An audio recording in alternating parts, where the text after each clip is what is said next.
Hello, good evening, and welcome to the Functional Solution Podcast brought to you by the American Academy of Functional Health. My name is Tal, and I joined with me are the wonderful co-host, Dr. Esha. Hey, Dr. Tall. Hey, everyone. Good to see you, Dr. Esha. Good to see you as well. How are you doing? Good, good. We're in a transition slowly to, it's we're getting less and less sun and a little bit more Yeah, colder mornings. So nice, nice.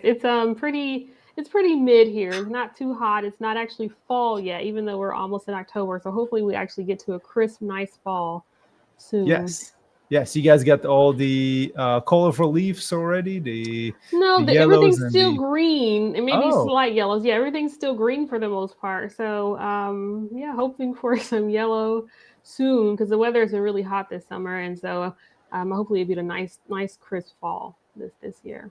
Yeah, that's awesome. Just enjoy it. I mean, Yeah. here in the Northwest, we're already changing the seasons and getting all the yellow, the yellow colors Oh, on the trees wow. and all that stuff. So it's yeah, it's pretty noticeable. Nice. So that's cool. I'm very very excited about our topic today. Yes, yes, yes. For any of you who have joined our classes before on Wednesday evening, you know that um, we mostly focus on the root causes of different chronic conditions and providing you with the practical evidence-based tools that you can use in your practice. And of course, sharing with you some really cool, interesting research, published articles on the root causes and helping you, the practitioner, to better understand your patient's conditions, their struggle, and giving them other options to help them. Right.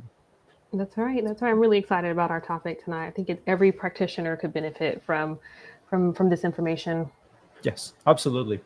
So every week we talk about different concepts or different conditions, and today we wanted to talk about a very very important topic, which is mental health disorders.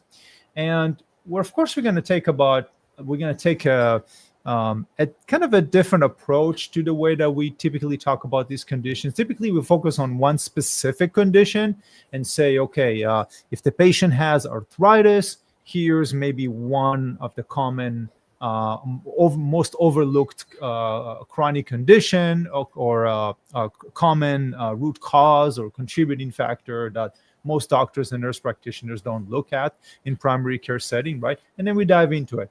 But today we wanted to have a different, like a little twist, and looking at how do we do things or how can we integrate precision medicine, which is really kind of shifting from the same pill for every ill, right, to a more personalized approach, so we can get better results for our patients, right? Mm-hmm. And one of the major reasons why we picked this topic, the mental health disorders, is because according to the National Institute of Mental Health, 1 out of 5 Americans, adults, experience some form of mental illness every year, right? And so this is one of the major struggles that we have in our society. And despite decades of really amazing progress in psychiatry, right? And we got more and more sophisticated medications.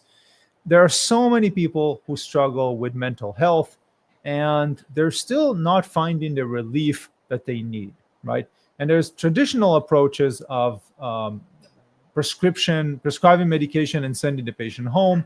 They often really rely on labeling, right? Clustering symptoms together, putting a label on the patient, and then rather than really uncovering the root causes or helping the patient to improve their brain function, right? The cognitive or mental function, right? So from there, the treatments with those patients are typically kind of a trial and error process of changing medication, adjusting medication, which is important, right? It's important to manage patients and get them short-term relief, but it often leaves patients stuck with the side effects and really doesn't help them in the long term, right? So, Dr. Ash, I'm sure you saw that in your practice. Oh yeah, oh yeah. Lots of a lot of the functional medicine integrative crowd. A lot of the patients we see are other patients who are not receiving the benefit they thought they would find with prescriptions, or there's no benefit, or the side effects are just too intense for them to kind of stick with that prescription. So yeah, I've seen a lot of kind of mental health, chronic inflammatory conditions that portend negative mental health outcomes. So yeah, it's really unfortunate because they kind of get all lumped into one category. Yes, yeah, and a lot of patients can get, the mental health kind of, I call it spiral down, right? It's like Right. it starts with a little bit of anxiety, and then things don't work out their way. And I also showed these interesting statistics. We had a class on Monday on practice building and a workshop on Saturday for our community where we built a functional medicine program together for their practice. And I showed the statistics on how many patients are dissatisfied with the standard of care, Oh yeah. right? And it was crazy. In one survey they showed 70% That's of pretty patients, high. yeah, that anonymously were interviewed, they reported that they're dissatisfied, right? Mm. Now, obviously there's different reasons to that, but the number one reason, which was about 45% of those patients, were complaining that they are frustrated because they get a prescription and they keep struggling with the same symptoms. Right, So, right. right. So the number one frustration of chronic patients came up on this particular survey. This particular survey was keep going back to their practitioner or a different practitioner with the same complaints. Right? Yeah, that's not shocking actually. That's not shocking to hear. I believe that. And honestly, it's a lot of that happens because of the model, right? Of the conventional care model, which is like just an algorithm. A doesn't work, go to B, B doesn't work, go to C. But patients, our system is not built in that algorithmic model. So everybody has different influences, and I think also just how the standard of care is. You don't really have even enough time to divulge all the culprits, right? So yes, and that's why a lot of practitioners come to see us because, right. and it's interesting that most of our practitioners in our community are actually primary care providers who are trained to prescribe, to diagnose and prescribe, Right. and that's what they do in the daily base practice. And a lot of them are coming in because one, they're feeling that they're lacking tools to really provide solutions for their patients. Yeah. And the second thing is a lot of them come in because they want to go beyond the integrative medicine. They want to understand the root causes. Like, why did my patient keep struggling with this, this anxiety or depression or arthritis, or why did they develop whatever it is, right? Right. So that's an important part of functional medicine. We always try to keep it clinical, and we always tell practitioners, the number one thing that we hear from providers, right? So it's interesting, the transformation, right? A lot of practitioners I'll talk to in different workshops that we do that are just starting, right? And they're like, Tal, but we already learned so much. When I first say, well, we're going to dive into the root causes of diabetes, right? And a lot of them say, we already know the root cause of diabetes. They taught us that in medical school or nursing school, right? And I said, well, why did they teach you that causes diabetes? And they said, well, it's genetic, and it's the insulin, physiologically, the insulin receptors that are stopping responding.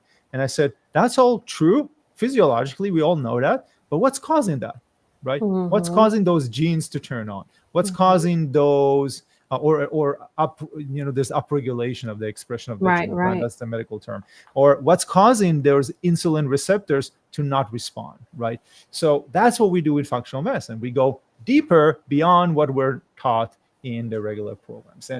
And for today, we're going to focus mostly about. So I want to kind of frame it today as we're going to talk about, obviously, what can you do for your patients that are coming to see you and they're struggling with mental health condition, right?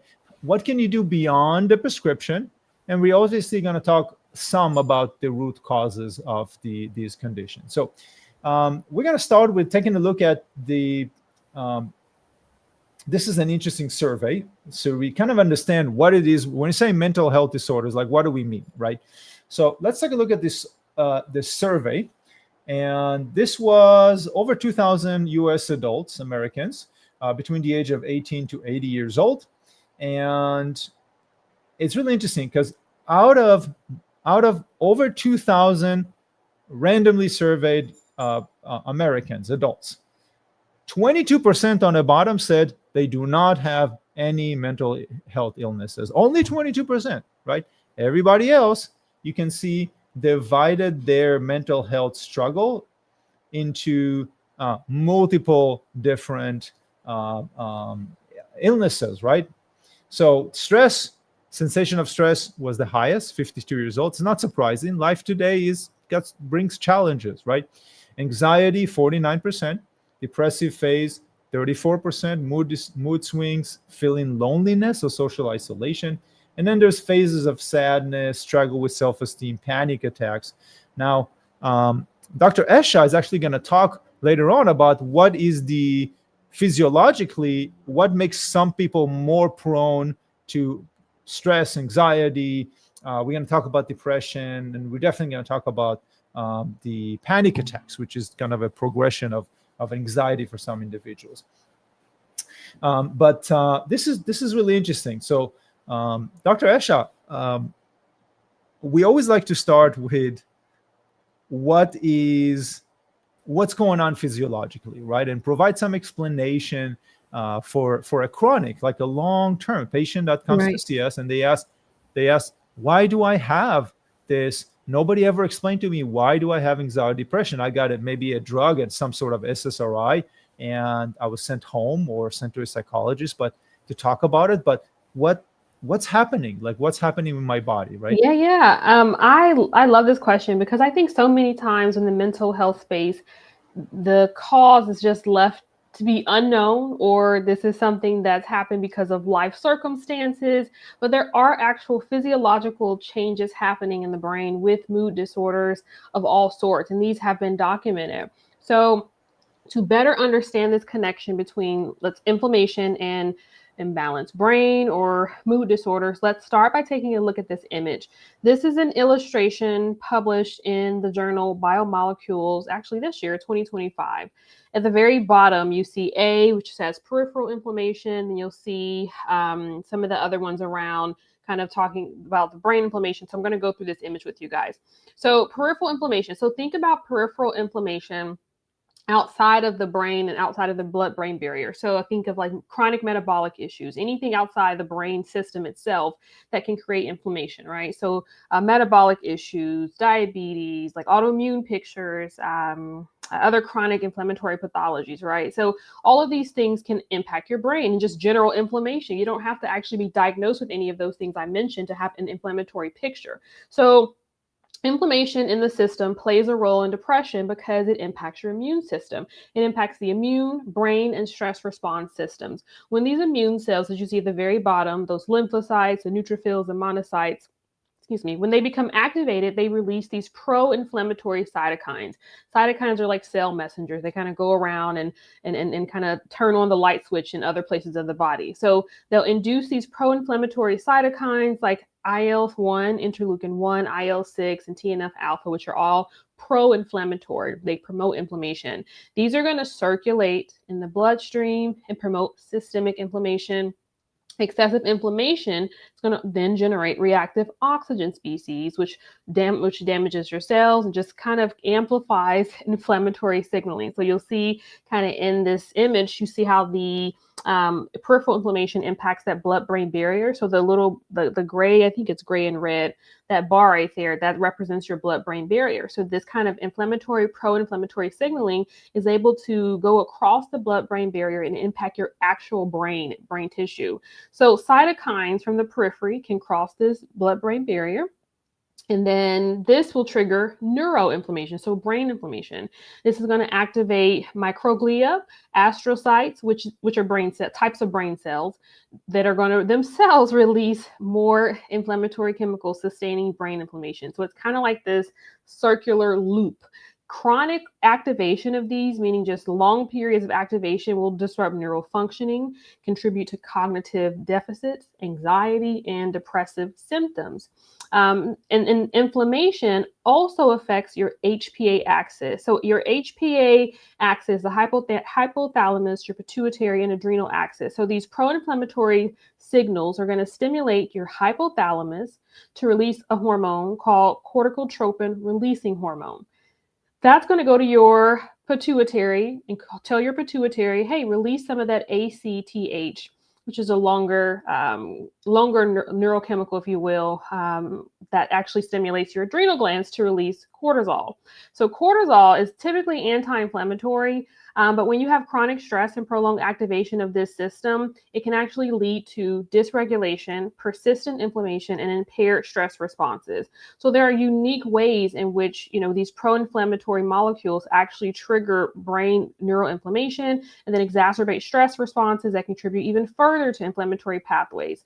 So together, when you think about this interaction between the peripheral immune activation, brain inflammation, and then that HPA axis dysregulation, this kind of explains how chronic inflammation and stress will then contribute to depression, anxiety, and other mood disorders. And these are physiological components that we actually know are happening in real time. And so it's always really important to ask yourself when we're treating patients or seeing patients with mental health disorders, what's causing this contribution to neural inflammation or oxidative stress. I mean, you can always start with someone's diet, have them do a diet recall, to go through their diet. Are they eating a lot of processed foods? What is their diet? Is it also rich in anti-inflammatory, omega-3s, things of that nature? So you can start really basic and then also do some of the functional medicine testing that we talk about to kind of see where their baseline is. But there's always somewhere to start when you have a mental health case and you're trying to figure out if there's an inflammatory picture. So you can provide, nutraceutical options, natural options, pharmaceutical options to support your mood disorders. But if we really aren't treating the root cause and just kind of masking the symptoms. So that's how I would approach the mental health picture, starting with a really baseline perspective. What could this be coming from? Yes, absolutely. And we've seen a lot of different patients coming in either directly with the primary complaint of anxiety or depression, and sometimes they're coming in for back pain, or coming in for arthritis or some sort of skin condition, whatever it is, right? And as you kind of start working with them and doing your sessions or appointments, they kind of throw in can this also help with, I'm sure you heard that before, right? Can this also help with, do you have something for anxiety or something like that, right? And even if they don't mention that the first time, it's really a big part of mental health is a very important part of well-being, obviously. And so what we have found over the years is, we typically refer them out if it's, very long-term anxiety, depression. We always try to work with a primary care practitioner for somebody to monitor them. If a prescription is needed and they decide to go down that route, then that's great. Right. But we always explain to the patient, because we had patients that are like, oh, I don't want another drug, or I don't want to go back to my primary care. And we always explain to them that it's not, you don't have to do one or the other. You don't have to just pick one or the other. You can work, we can all work together. And that's what we did with a lot of our patients. Even though we had a nurse practitioner and 2 physicians in my practice, we decided to outsource they're like, go see your primary care provider for that. We're gonna help you focus on health, right? So improving your health, your mental health. Sometimes we would also refer them to a psychologist to work on some other things in their lives that could be contributing to that. But we would already explain to them that really the biggest value with a patient coming to see you for functional or integrative medicine is for you to work with them to identify what physiologically is contributing to that. And that's why Dr. Esha started with neuroinflammation. Now, of course, the most valuable question is what's contributing to that, right? And that's what we do in functional medicine. Is it the gut? Is it in their environment? Something in their environment they're exposed to constantly? Is it something at work, in their office, in their at home? Is it maybe something physiologically like HPA axis imbalance, like their hypothalamus, pituitary and adrenal response overstimulated by stress, or have a dysfunctional response to stress, so they secrete a lot of cortisol all the time. Maybe they form a lot of inflammatory cytokines in response to stress, more than the normal. Maybe it's something in their diet, right? There's so many different factors that can contribute to that. So that's what we want to figure out. What's the hormonal imbalance? And it's a cool part about functional medicine is that you have all these tests available to you. You can test the gut, right? You can test the neurotransmitters. There's an indirect test for neurotransmitters levels. So you can find out, is your patient depressed because they have certain bacteria imbalance in their gut, and through the gut-brain axis, it just causes this imbalance.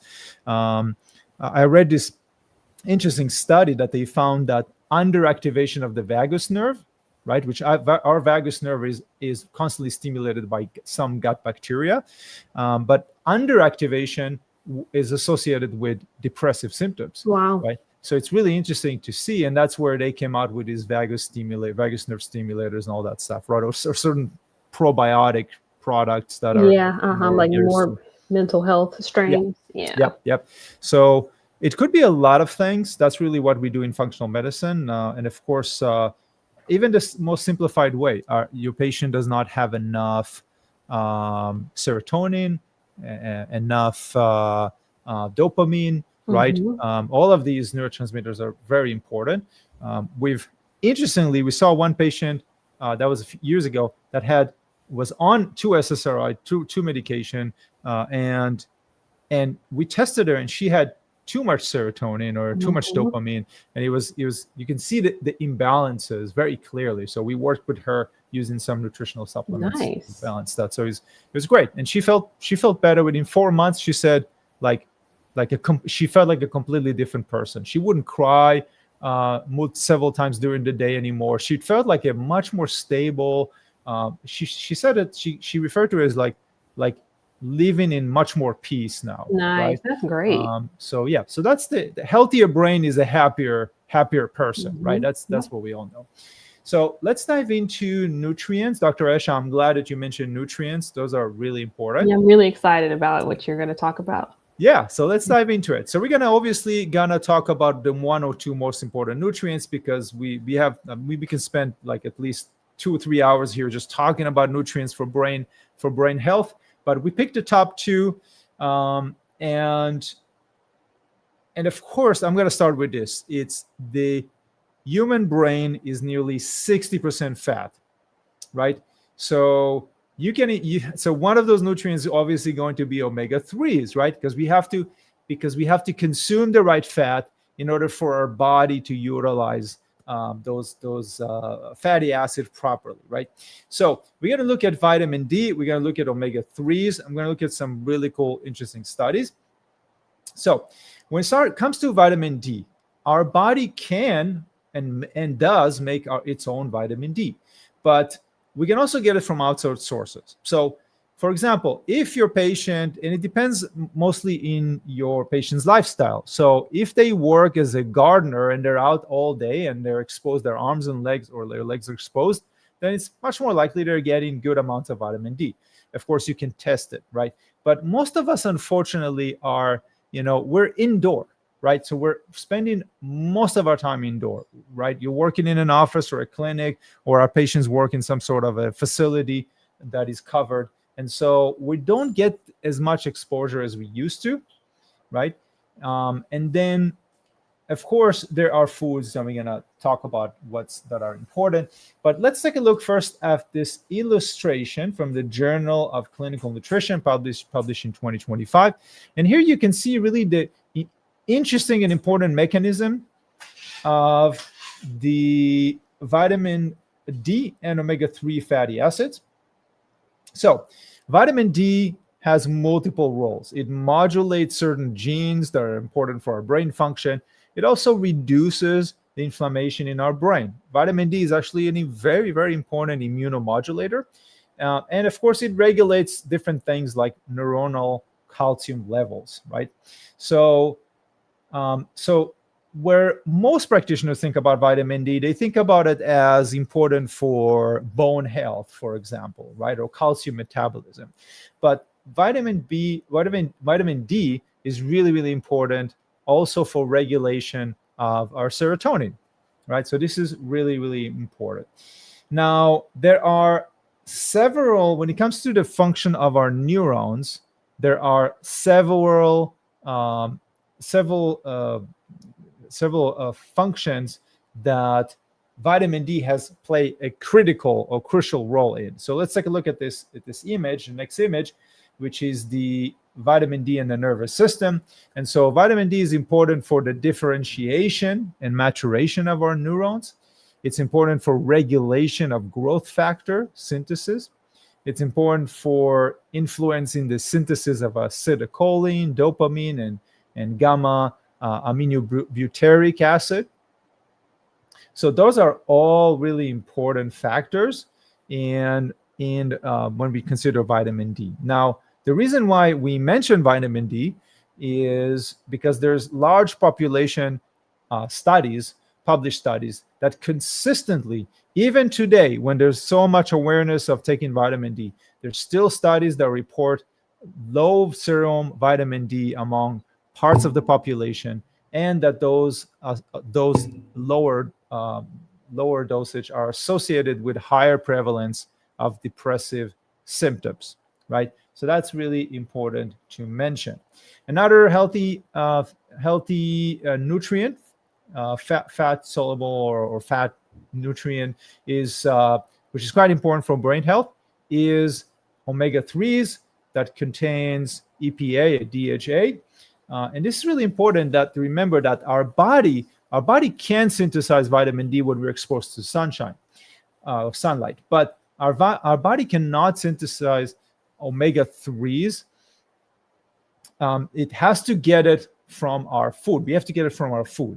And there's research is showing that people with mood disorders, right? Mood disorders, mental health issues such as autism, ADHD, bipolar, schizophrenia, even depression, have lower levels of fatty acids such as EPA and DHA, right? Which are both omega-3 fatty acids. So if we go back to the Journal of Clinical Nutrition, the illustration was published in 2025 this year. They essentially, what they're saying is that omega-3 also contributes to reduction in brain inflammation. The pathways are a little bit different than vitamin D, obviously.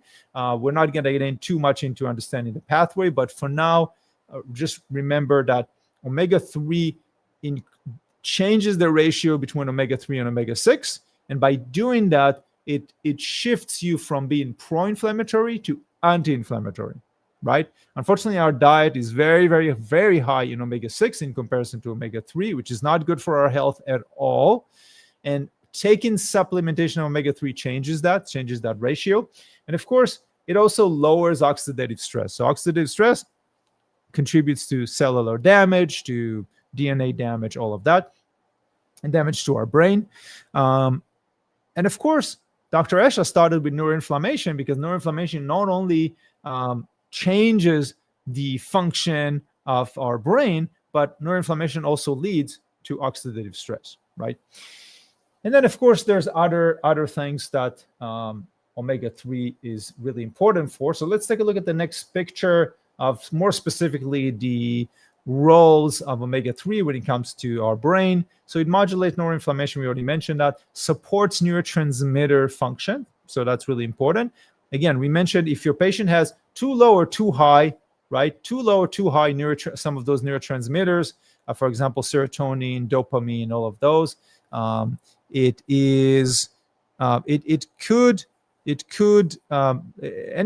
Any state of imbalance, too little, too much, can cause mental disorders, right?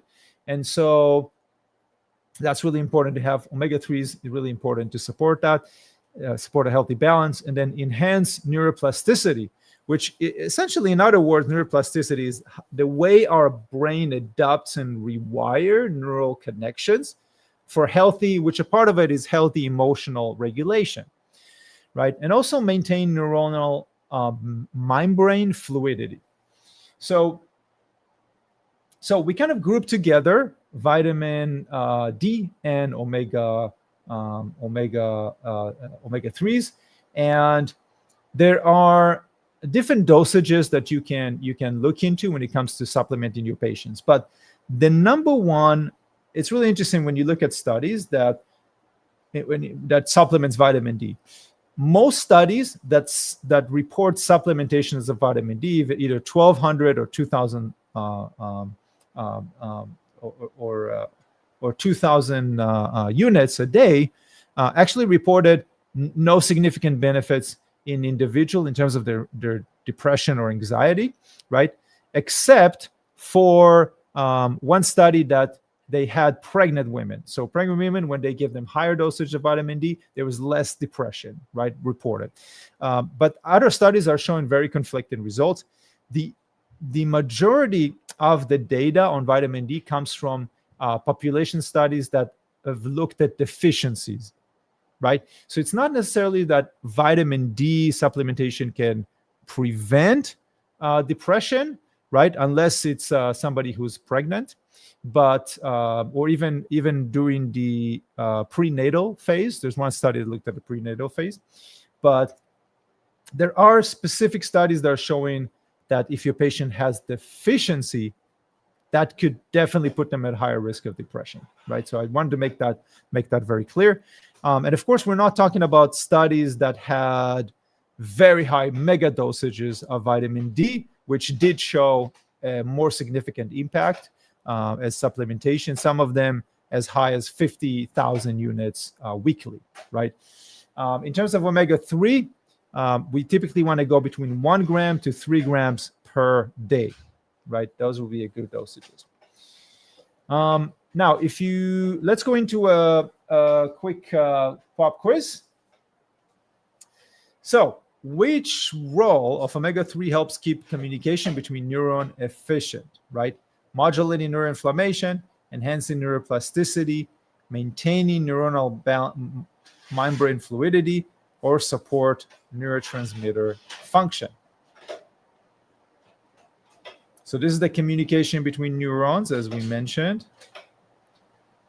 So if you said C, maintain neuronal mind-brain fluidity, then that is the correct answer, right? That's essentially how omega-3 helps to keep the communication, right? So remember that omega-3 fatty acids are placed in the membrane of our cells, and that's how they assist with the communication between neurons. So that's just as a little kind of fun fact to know.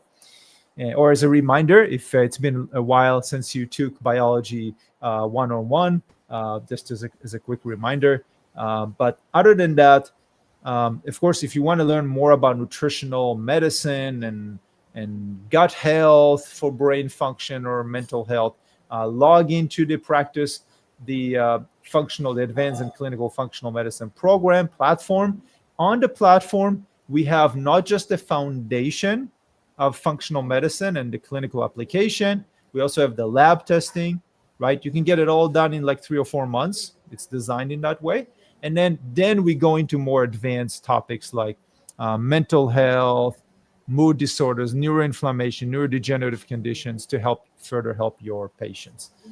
So, Dr. Esha, it's a big topic, but I'm glad at least we talked about the 2 most important nutrients. I think it's wonderful because they're so simple to incorporate too, right? They're not, they're I think of them as like low-hanging fruit. Like whenever I think mental health, I always think, okay, the brain, like you mentioned, is mostly fat. So how do we support healthy fats, right? Put healthy fats in, omegas, and then, like you said, vitamin D, which is a great fat hormone. So that was wonderful and so simple for our mental health patients or clients. So When you think about lifestyle factors outside of like supplementing or nutrients, we think, what can we encourage our patients to do in their general lifestyle that also supports improved mental health? And one thing is like exercise, movement, movement, movement. When we think about exercise, we often think about like muscles or weight or heart health, but the brain is one of the biggest beneficiaries of movement. Moving is a powerful tool. Let's, of course, take a look at an image. This is from Frontiers in Psychiatry, published in 2023. So, exercise is going to boost blood flow to the brain, improving oxygen delivery, and even increasing the diameter of the cerebral blood vessel. So, that's really cool. This means basically there's more blood getting to the brain. The brain cells are literally being nourished with more oxygen and nutrients during and after physical activity. Exercise also going to cause endorphins to be released, the feel good chemicals that help to relieve pain and also boost the mood. Outside of that, exercise is going to release serotonin. It's going to contribute to feelings of mental well-being. That's going to help also combat with mental health issues. Interestingly enough, research has shown that physical exercise may efficiently upregulate or regulate the function of the HPA axis, which we discussed earlier. It's kind of a control panel, if you will, for stress balance in the body. So that HPA axis can be influenced in a positive way by exercise. And it doesn't have to be anything crazy. It doesn't have to be any Olympic level exercising, just walking, right? Running, dancing, lifting weights, all of these things can stimulate the release of these positive brain chemicals and give you those brain benefits, or give our patients those brain benefits. Exercise is going to stimulate the release of neurotransmitters that Dr. Tall talked about earlier, and growth factors, particularly BDNF, which is really huge in the exercise brain world. BDNF stands for brain-derived neurotrophic factor. So it's often called, and I've seen this in many different podcasts and articles, fertilizer for the brain, because it basically supports the growth of new neurons. It's going to strengthen those extra or existing connections, and it's really key for learning, memory, and resilience against stress. We could probably do an entire podcast on just BDNF and how to upregulate that. But the benefits don't really stop there.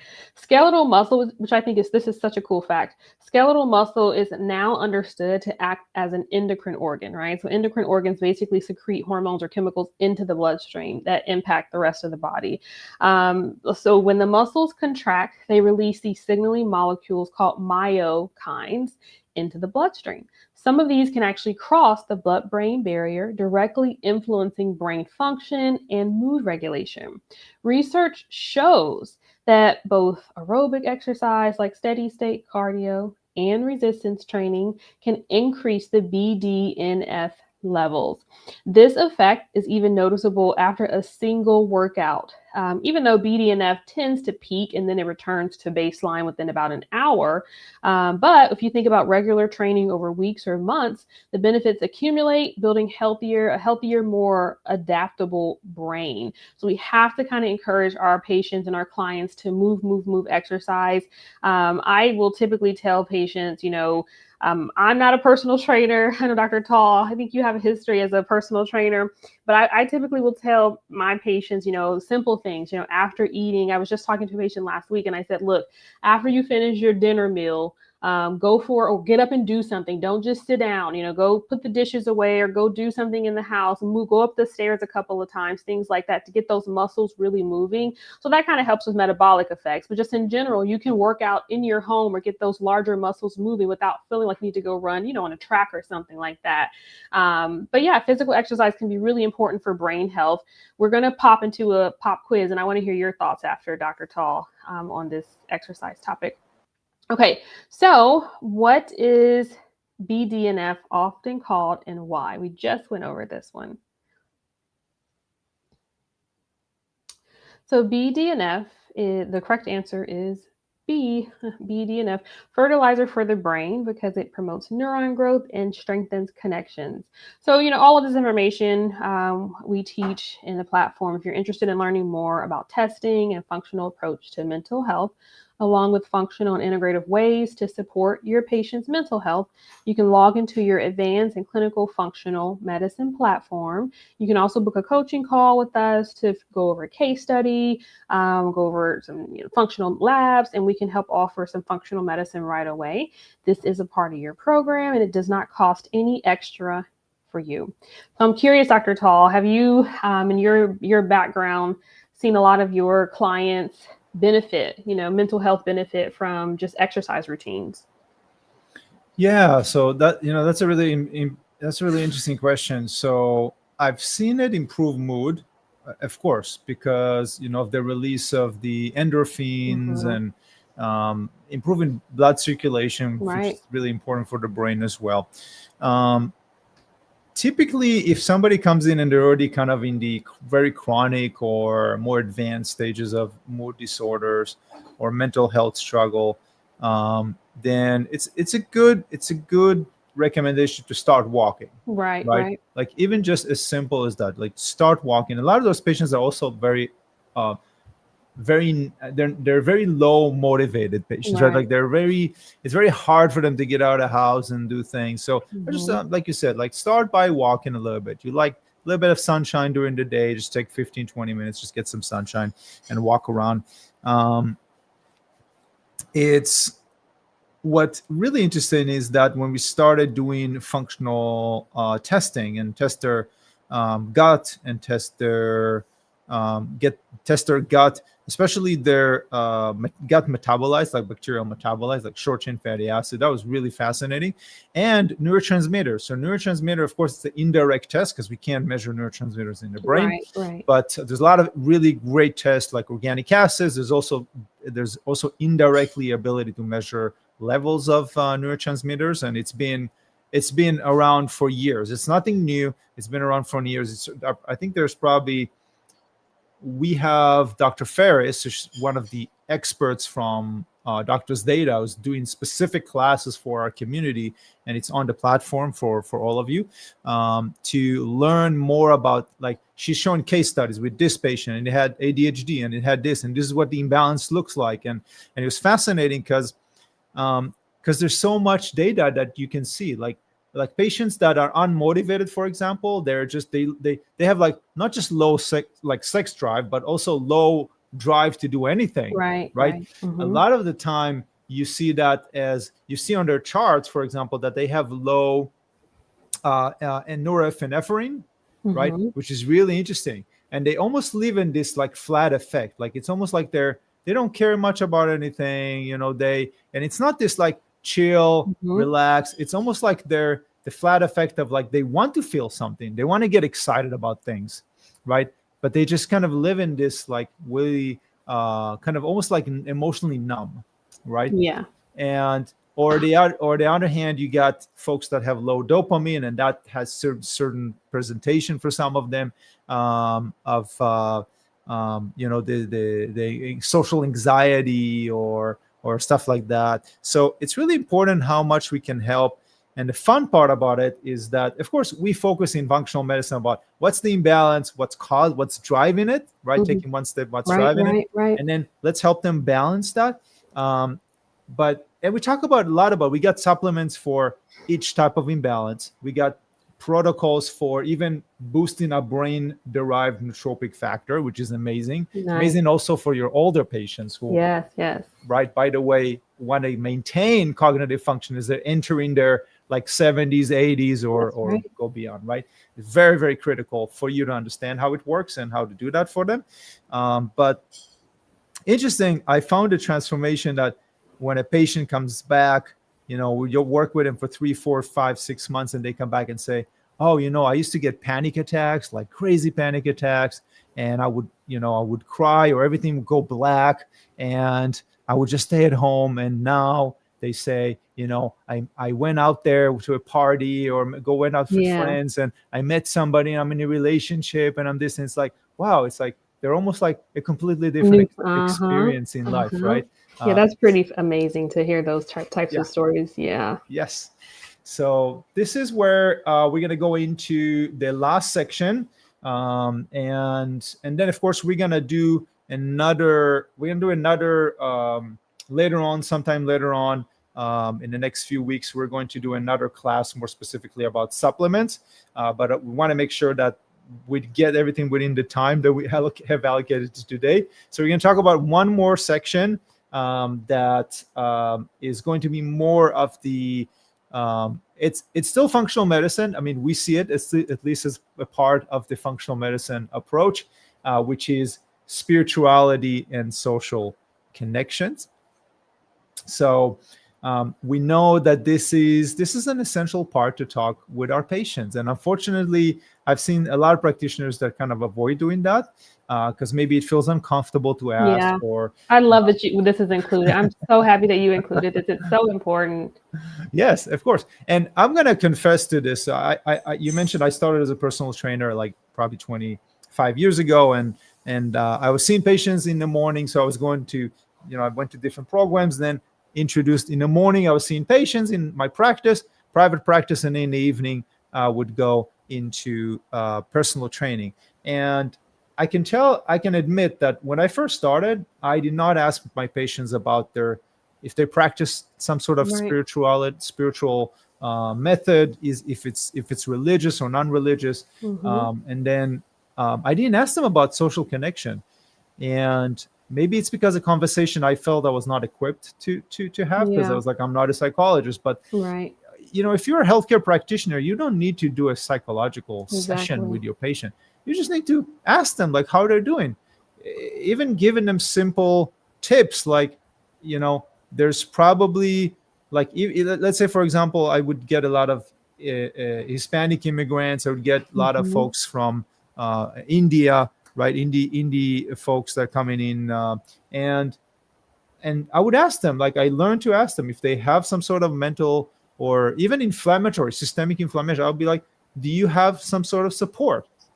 Do you know where is the local like community center that they speak your language, that you will feel more connected, right?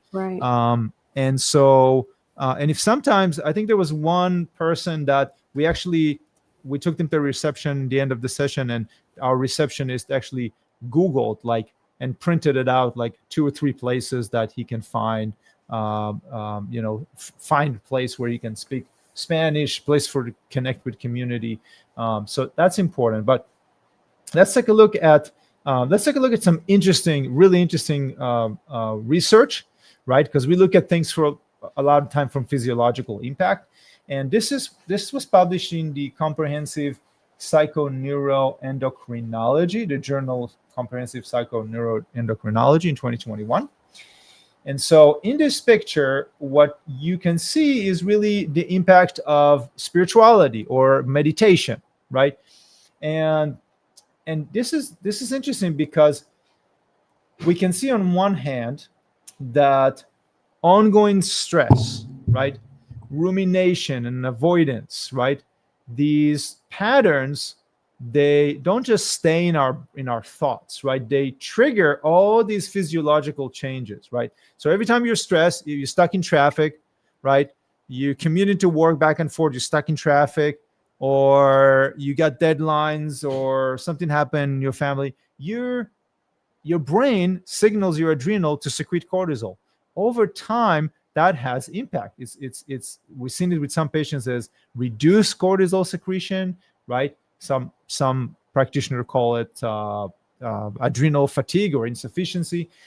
We've seen glucocorticoid resistance, right? So now your body secretes it, but the receptors don't respond as they typically respond with activating the anti-inflammatory pathways. So it's really important. And stress increases some of your inflammatory cytokines like interleukin-6. So that's really important to know. Now, over time, that stress response of releasing cortisol, the inflammatory cytokines like interleukin-6, that causes damage, right, in our brain. Now, the good news is that practices like meditation, prayer have been shown to do the opposite. They increase self-compassion and mindfulness, right, which activates brain regions that regulates negative emotions and enhance self-awareness. In other words, mindfulness practices help to strengthen those parts in our brain that helps us to cope with stress. And this is not just a theory, right? There's another meta-analysis that concluded that after reviewing 45 studies and over 3,500 young adults, they found that mindfulness meditation significantly reduced depressive symptoms compared to the control group. The benefits was the strongest in women and in people that already had depression, right? And so there are many ways that we can help our patients to cope. Simple methods that some of them don't even, they're very inexpensive ways, right? They don't necessarily need to spend a lot of money on one good strategy, right? So they can start with there's phone apps today, like it's called, one of them is Headspace. So Headspace or Calm. So head like in head and space like space, or Headspace. Or another app is called Calm. And all they gotta do is just pick the one that they want, the short session they want from 5 to 15 minutes, and just do the session, right? Another kind of explanation that I used to have for patients who, when you say meditation, they have this hippie kind of a thought about it. It's like you need to do meditation, right? And they're like, oh, that's for hippies, right? But there are today clinical studies actually show the benefit, and more importantly, it's I would tell patients, like older patients especially, I would say, listen, meditation, prayer, anything you can do spiritually to reinforce it, but social connection, for example, it's also really important, right? So social connection found that it provides emotional support, it buffers stress, it fosters the sense of identity and belongingness. That's a very powerful feelings, right? So, and it helps to reduce the risk of depression, anxiety. So the studies that we showed you right now on the screen, there are 2 studies particular that talked about how social connection. So social connection could be talking to a patient about finding going to a class in their local community, a place in which once or twice a week they go. Maybe they pick an art class, right? Maybe they pick a dance class. Maybe they pick whatever it is that allows them to connect with others and bring joy, something to look forward for the rest of the week, and create connections. So, and then sometimes for elderly patients, I would just say, listen, might not use the term meditation for older patients. Maybe I'll say, can you take 15 minutes in the end of the day? Just relax. Just no TV, no phone, no nothing. Just sit down on your sofa and comfortably and just relax. Just let thoughts cross your brain, kind of let things come and go, and just breathe. If something comes in and it's a little bit too stressful, just breathe into it and tell yourself that it's going to be okay. That's me. Dr. Esha, I wanted to hear from you. What other types? Do you have any other interesting recommendations to? I actually used to do hypnotherapy, and I used to do hypnotherapy. I trained in it, and I hadn't done any lately, but I am obsessed with the ability to the suggestibility of the human mind, right? And how, we want to believe we're so deep as humans, and we're really not that deep. And it's so simple to relax, right? And it's complicated if you're not used to it. Mm-hmm. But I would say consider hypnotherapy. Get on YouTube. And I've had people who are really religious and they're anti-hypnotherapy, but I just tell them it's like deep relaxation and kind of accessing those portions of the brain that really help you to relax. But it's really amazing, once you find kind of what that is for you and how easy you're able to relax, right? So I typically will walk people through just kind of relaxing each body system, right? So sometimes I used to record hypnotherapy sessions for my patients, and I would just kind of walk them through, your legs are heavy, and then there's autogenic training, right? So autogenic training is basically where you give the body the instructions and then the brain kind of follows. So you'll say things like your left arm is heavy, your left arm is heavy. You repeat that and then you say your left arm is heavy and warm. So heavy represents muscle relaxation because when the muscles relax, they're heavier. And then warm represents blood flow. So you're kind of like reverse engineering your brain to do what you're telling it to do. And it's really cool. There's lots of cool studies on autogenic training, but there are so many things out there you can do. And I agree with you, like in the beginning, keep it short and simple, especially now, like everybody has like ADHD brain. We're so distracted by our phone and constant, stories. So just keep it simple in the beginning. But I love hypnotherapy and like autogenic training as some cool modalities. And I love the Headspace app. So I'm glad you mentioned that. I actually use that myself. Yes, absolutely. And it's so fascinating that you talked about hypnosis, because I think that a really big part of learning functional and integrative medicine is to have more tools for your patients, right? Mm-hmm. And it's hard to tell a patient you just need to relax. I mean, it's really hard to do. But if you find ways for them, right? Of course, working with a professional, it's always something that is helpful. I tried hypnosis myself as I went to see it as a patient, right? For self-improvement, and it was great. I did a couple of sessions and I really liked it. So I think, looking for other people in your community that maybe do hypnosis, look for a good health coach that can also kind of follow up with your patients, good psychologist if it's needed. Right. And then one thing, you brought up social media, right? And there was really interesting. There was one particular study, and I know that a lot of us are on social media, right? Because they have engineers there, and two of my brothers are software engineers, my younger brothers. So they're always telling me about how these companies have hired the top engineers, the top psychologists to get us hooked. Yeah. So, it shows you something that triggers dopamine release instantly, right? And you're not going to get that from relationships because it's not a natural approach. So it's either going to show you something that makes you upset politically, something that makes you upset, or or something that is very polarizing, right? And their job is to flip you around all the time. That's how the news works, right? It's fear selling. Yeah. But when we look at something objectively as healthcare practitioners, right? There was one particular study was published in JAMA Psychiatry in 2019. And they found that adolescents who spend more than 3 hours a day on social media had significantly higher rates of mental disorders. Wow. Right? They such as depression, anxiety. And then, of course, they refer to it in the medical term, reporting internalizing problem, right?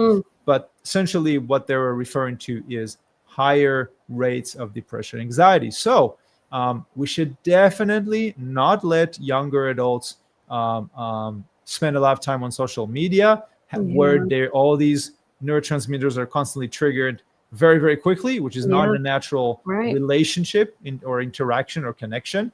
And of course, one interview that I watched, Dr. Daniel Amen, who's been an expert in brain imaging and all that stuff, and a lot of the techniques that he actually reported using were stuff that we use in functional medicine, right? So it's the same concept of, and we have somebody actually teaching in our faculty from the Amen clinics. Nice.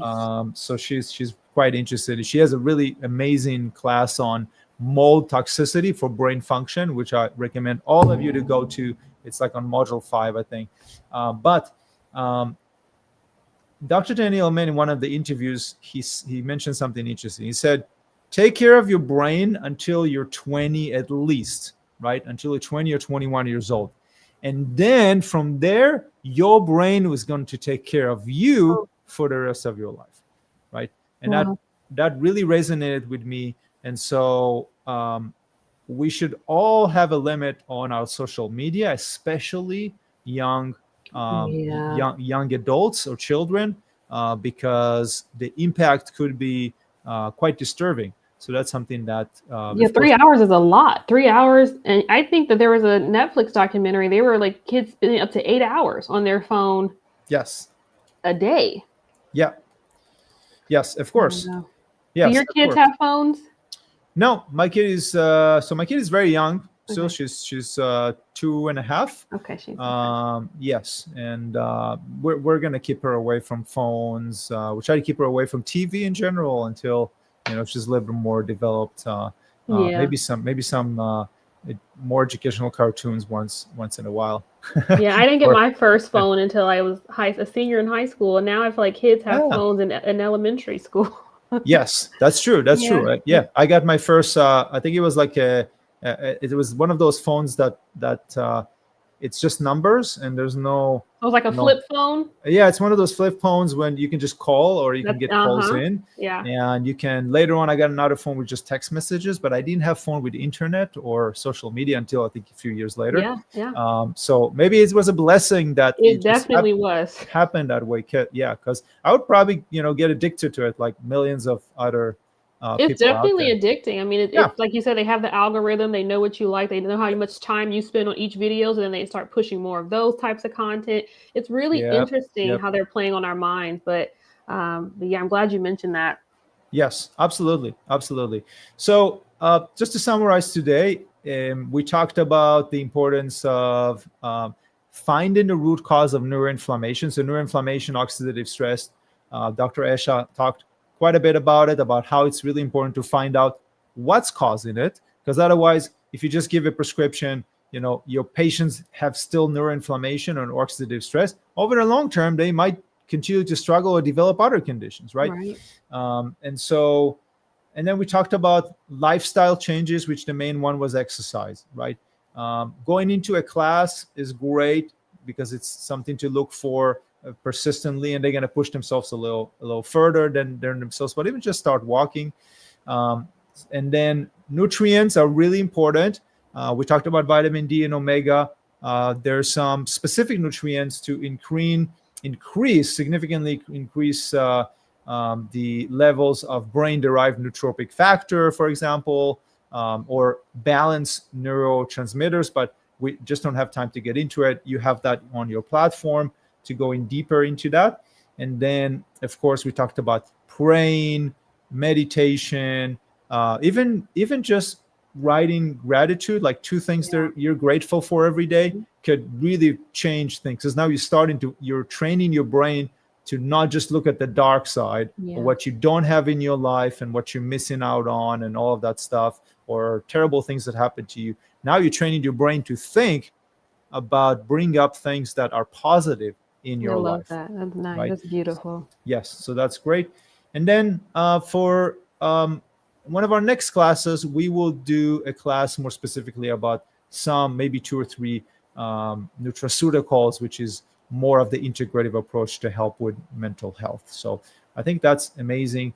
And then, as usual, let's bring out the picture of the functional medicine. We got a bonus package this month, so we're bringing back the bonus package for the functional medicine program, where we have you get the quick start, you get a mentor, amazing mentors like Dr. Esha, Dr. Kim, Dr. Chael, that can help you to implement functional medicine right away. You can see the evaluation tool. We got an amazing tool that took us 7 years to develop, that you give it to your patients. They fill it up at home. They come back, you look at it for like 2 minutes, and then it gives you an indications of might be the root causes. Amazing, can save you an hour on each evaluation time. And of course, it's amazing for the patient to start understanding what's wrong with them. We also including the practice building summit and the practice building classes, where you learn how to build a successful practice, cash practice, how to get more clients into your practice. You can do it virtually, like many of our community members. You can do it in person or hybrid. And then, of course, the phone app, which we got amazing feedback, which has all the treatment protocols. So if a patient comes in and they got depression, you just type it in, depression, and it pulls up all the treatment protocols. If a patient has anxiety or headaches or whatever it is, you just type it in and it gives you the treatment protocols. So this is all included this month. We are in September. This is included this month when you enroll in the Advanced Clinical Functional Medicine program. And of course, as Dr. Esham mentioned, let's go to the next picture. This, you get 24/7 access. It's clinically focused, and it is self-paced, and you get coaching included, the phone app, practice building. I mean, if you want to be successful with this, we got you covered. We got all the business and clinical classes that you need. We'll get you certified when you pass the classes and the final examinations. But we got a system that allows you to start within already the first and second month. So there's no need to wait. You can start right away. So I want to thank Dr. Esha for being here, taking the time to share her years of clinical experience with patients. Thanks for having me. This was so fun. I was like, we're gonna have like a whole other deep dive on BDNF and then the supplements and other things. Like, this was so wonderful. Yes, thank you so much. And then I want to thank our media team and Jacob for allowing us to be here and be with you wherever you are.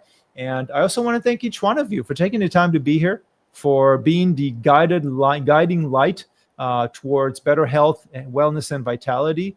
I truly mean that, because I know the journey that your patients are going through. I went through that as a patient when I was younger, at a younger age, going from one specialist to the other, getting another prescription, only to wonder what's wrong with you.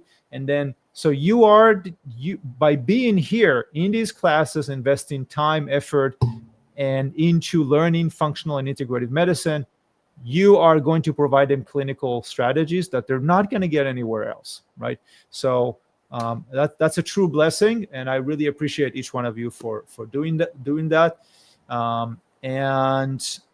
With that being said, take care of yourself. Have a wonderful evening, and we'll see you in the next class. Bye, everyone.